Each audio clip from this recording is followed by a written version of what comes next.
जंगल, बूढ़ा फकीर और दो खोई हुई बहनें। इंट्रो। जंगल की डरावनी रात। रात बहुत गहरी हो चुकी थी। जंगल के पेड़ हवा में हिल रहे थे। कहीं दूर से जानवरों की आवाजें आ रही थीं। अंधेरा इतना था कि 2 कदम आगे भी साफ दिखाई नहीं देता था। ऐसी रात में 2 बहनें, अमारा और लीना, जंगल के रास्ते पर भटक रही थीं। वे बसरा नाम की जगह की ओर जा रही थीं, लेकिन रास्ता गलत दिशा में मुड़ गया और वे जंगल में पहुंच गईं। लीना ने डरते हुए पूछा, दीदी, हम सही जा रहे हैं ना?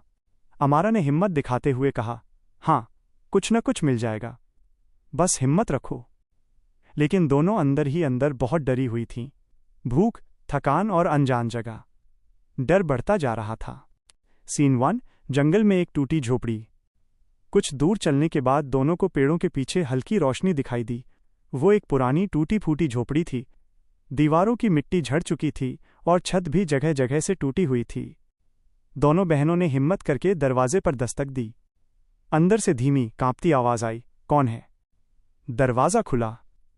सामने 70 साल का एक बूढ़ा फकीर खड़ा था। कमजोर शरीर, कांपते हाथ, लेकिन आंखों में अजीब सा डर और चमक। अमारा ने विनम्रता से कहा, हम रास्ता भटक गई हैं, क्या हम एक रात यहां रुक सकती हैं?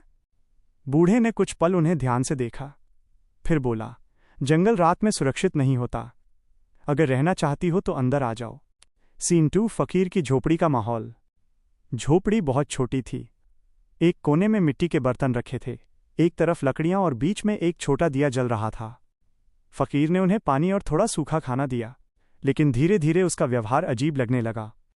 वो बार बार उनकी तरफ देखता, छोटी छोटी बातों पर अनावश्यक सवाल पूछता, उनकी हर हरकत पर नजर रखता। तुम दोनों अकेली क्यों हो? कहाँ जा रही हो? तुम्हें ढूंढने वाला कोई है? लीना घबरा गई, हम बसरा जा रही हैं, वहां अपने पतियों को ढूंढना है। ये सुनते ही फकीर का चेहरा बदल गया। उसकी आंखों में कुछ अजीब सा दिखाई दिया, जैसे कोई दर्द छिपा हो। सीन 3। रात का डर। दोनों बहनें थककर लेट गईं, लेकिन नींद नहीं आ रही थी। जंगल के डर और बूढ़े फकीर के व्यवहार ने उन्हें बेचैन कर दिया था। आधी रात को अचानक हल्की सी चरमराहट हुई। दरवाजा धीरे धीरे खुला। अंधेरे में एक साया अंदर आया। वह बूढ़ा फकीर था। वह दोनों के बिस्तर के पास खड़ा हो गया, जैसे उनकी हालत देख रहा हो या जैसे कुछ कहना चाहता हो। अमारा ने डरते हुए पूछा, बाबा, कुछ चाहिए? फकीर बोला, मैं बस देख रहा था कि तुम्हें ठंड तो नहीं लग रही। लेकिन उसके हाथ खाली थे, कोई चादर नहीं, कोई कंबल नहीं। लीना ने धीमे से कहा, दीदी, ये ठीक इंसान नहीं है। अमारा ने उसका हाथ कसकर पकड़ लिया। सीन 4। भागने की कोशिश। अगली रात फकीर ने झोपड़ी का दरवाजा अंदर से बंद कर दिया।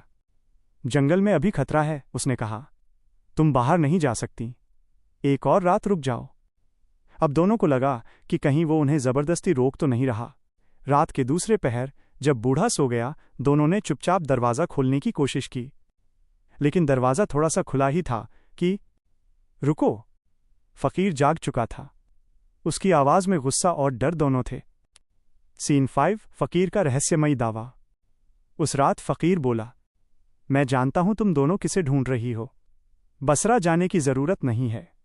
सुबह तुम्हें वो मिलेगा जिसे तुम तलाश रही हो। दोनों बहनें हैरान थीं। ये बूढ़ा उनकी निजी बात कैसे जानता था? सीन 6। सुबह का चौंकाने वाला सच। सुबह जब सूरज की रोशनी झोपड़ी में आई, फकीर कहीं नहीं मिला। लीना घबराई, कहीं वो हमें छोड़कर तो नहीं भाग गया। तभी अमारा की नज़र करीब के कोने में बैठी एक छाया पर पड़ी। वहां एक नौजवान लड़का बैठा था, कमजोर, थका हुआ, कपड़े फटे हुए। अमारा ने पूछा, तुम कौन हो? लड़के ने धीरे धीरे सिर उठाया। अमारा और लीना दोनों की आंखें फैल गईं। वो अमारा का पति था, जिसे वो महीनों से तलाश कर रही थीं। लीना रो पड़ी, तुम यहां कैसे और वो बूढ़ा? नौजवान बोला। सीन 7। असली सच्चाई। मुझे बसरा जाते समय बदमाशों ने घायल कर दिया था। मैं बेहोश हो गया था। वही बूढ़ा फकीर मुझे जंगल के किनारे पड़ा मिला। वो मुझे अपनी झोपड़ी में ले आया, मेरी मरहम पट्टी की, मुझे खाना दिया, मेरी जान बचाई। अमारा और लीना अवाक रह गईं। नौजवान आगे बोला, वो मुझे यहां अकेला नहीं छोड़ना चाहता था। मुझे डर था कि मैं चल भी नहीं पाऊंगा। वो इसलिए तुम्हें रोक रहा था क्योंकि उसे डर था कि तुम जंगल में खो जाओगी या कोई तुम्हें नुकसान पहुंचा देगा। अमारा और लीना का डर अब शर्म में बदल रहा था। सीन 8। फकीर का अजीब व्यवहार क्यों? नौजवान ने बताया, वो बूढ़ा बहुत अकेला इंसान था। लोग उसे पागल समझते थे, इसलिए उसका बोलने का तरीका अजीब था। लेकिन उसके मन में हमारे लिए कोई बुरा इरादा नहीं था। अब दोनों बहनों को बूढ़े फकीर की असली नीयत समझ आ गई। वो असल में उन्हें बचाने की कोशिश कर रहा था, न कि नुकसान पहुंचाने की। सीन 9। भावनात्मक अंत। तीनों झोपड़ी से बाहर आए। सूरज की रोशनी पेड़ों पर गिर रही थी। जंगल शांत लग रहा था। अमारा बोली, कभी कभी लोग बुरे इसलिए नहीं लगते कि वे बुरे होते हैं, बल्कि इसलिए कि हम उन्हें समझ नहीं पाते। लिना ने अपने पति का हाथ थामा। हमने उस बूढ़े को गलत समझा। नौजवान ने आसमान की ओर देखा। जंगल ने हमें रास्ते से भटकाया नहीं, बल्कि हमें एक दूसरे से मिला दिया। दूर कहीं हवा चली जैसे कह रही हो, अगर नीयत साफ हो तो हर रास्ता सही जगह ले जाता है।